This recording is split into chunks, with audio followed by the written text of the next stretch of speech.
Hello ನಮಸ್ಕಾರ, ನೀವು ನೋಡ್ತಾ ಇದ್ದೀರಾ ಇಂಡಿಯಾ ಫಸ್ಟ್. ನಾನು ರಕ್ಷತ್ ಶೆಟ್ಟಿ. ಈಗ ಹೆಡ್ಲೈನ್ಸ್.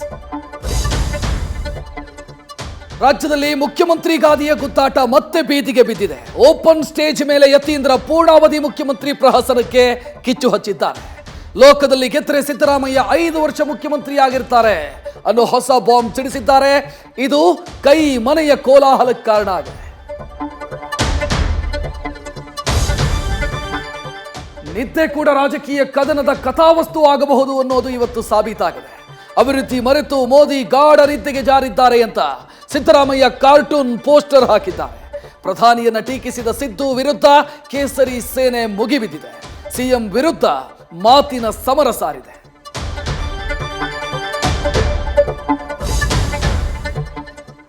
ಸಂಕ್ರಾಂತಿ ಬಳಿಕ ಜೆಡಿಎಸ್ ಬಿಜೆಪಿ ಮಧ್ಯೆ ಲೋಕಸಭಾ ಕ್ಷೇತ್ರಗಳ ಹಂಚಿಕೆಯ ಕಸರತ್ತು ಆರಂಭ ಆಗಿದೆ.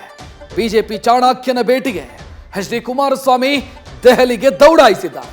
ಸದ್ಯದಲ್ಲೇ ಸೀಟ್ ಹಂಚಿಕೆ ಸರ್ಕಸ್ಗೆ ಅಂತ್ಯ ಹಾಡಲು ಸ್ನೇಹಲೋಕದ ಸದಸ್ಯರು ತೀರ್ಮಾನಿಸಿದ್ದಾರೆ. ಅಯೋಧ್ಯೆಯ ರಾಮೋತ್ಸವದ ಹೊತ್ತಲ್ಲೇ ಶ್ರೀರಾಮನ ಫ್ಲೆಕ್ಸ್ ಹರಿದು ದುಷ್ಕರ್ಮಿಗಳು ಕೋಮು ಕಿಡಿಯನ್ನ ಹೊತ್ತಿಸಿದ್ದಾರೆ. ಜಾನಕಿ ವಲ್ಲಭನ ಬ್ಯಾನರ್ ಹರಿದವರ ವಿರುದ್ಧ ಕೇಸರಿ ನಾಯಕರು ಗರ್ಜಿಸಿದ್ದಾರೆ. ಅಯೋಧ್ಯೆಯ ರಾಮನ ದೇಗುಲ ಟೂರಿಂಗ್ ಟಾಕೀಸು ಅಂತ ಸಚಿವ ರಾಜಣ್ಣ ವಿವಾದದ ಬೆಂಕಿ ಹೊತ್ತಿಸಿದ್ದಾರೆ.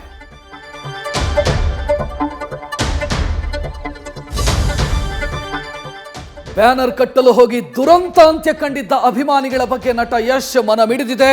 ಅಭಿಮಾನ ಮೆರೆದಿದ್ದಂತ 3 ಕುಟುಂಬಕ್ಕೆ ರಾಕಿ ಬಾಯ್ ನೆರವಿನ ಹಸ್ತ ಚಾಚಿದ್ದಾರೆ.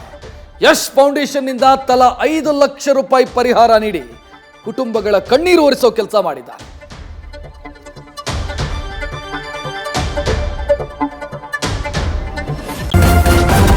ನ್ಯೂಸ್ ಫಸ್ಟ್ ನಿರ್ಭೀತಿಯಿಂದ ನಿಮ್ಮ ಪರವಾಗಿ.